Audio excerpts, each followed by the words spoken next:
Hey everybody, this is Jim at SP500chart.com. It's about 10 after 4 on April 29th, 2014. We're going to take a look at the chart after I remind you that the website and this video are for educational purposes only, and nothing stated at the site or in the video is intended to be used as investment advice.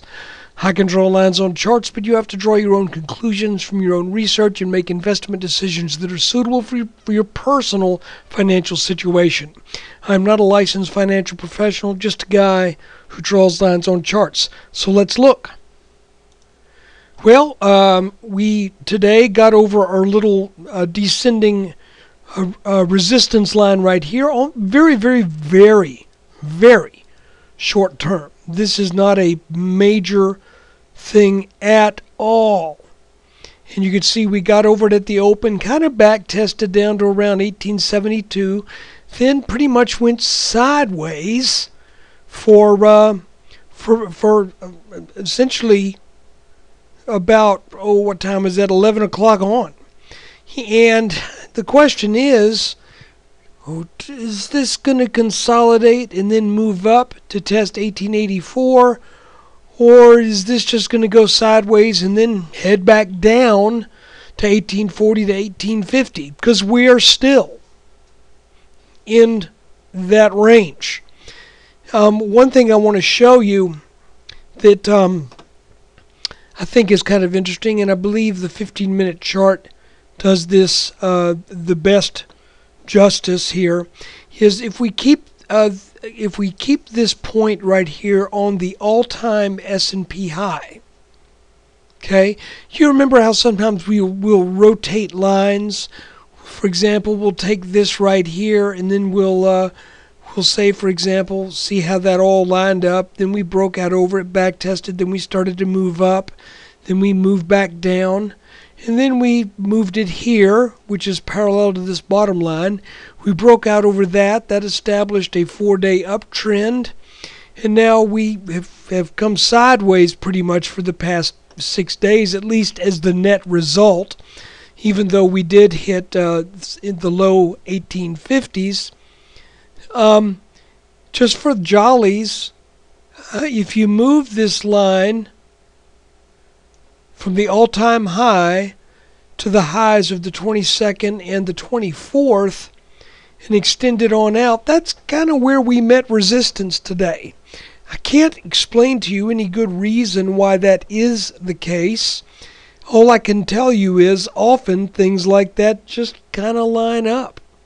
So I would say this: if we get a positive day tomorrow,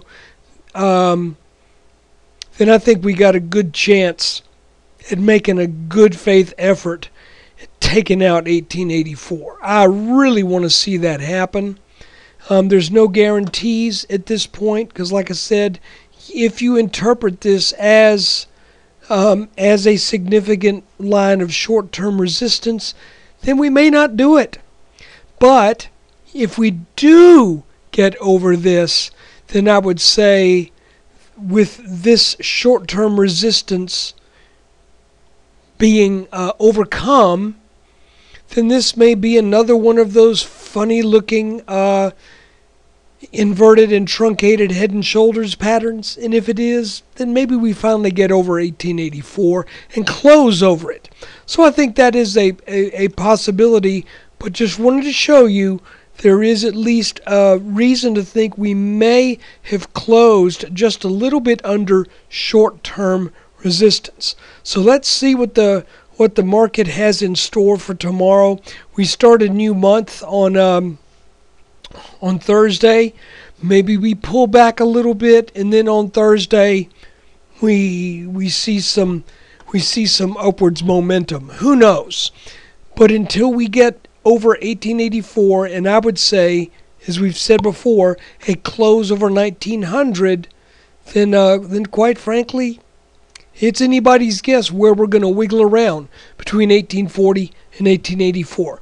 Right now, fairly encouraging day. We came up, took out this little line, and stayed above it all day long. And one interpretation here is that maybe we're getting some type of little consolidation pattern.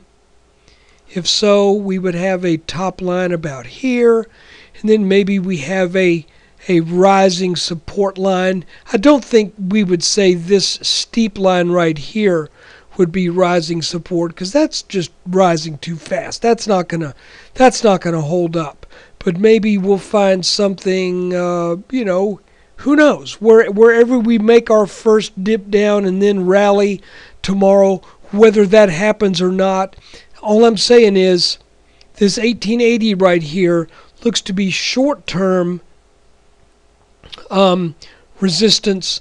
If we overcome that, then I think we have a very good shot at taking out 1884 again.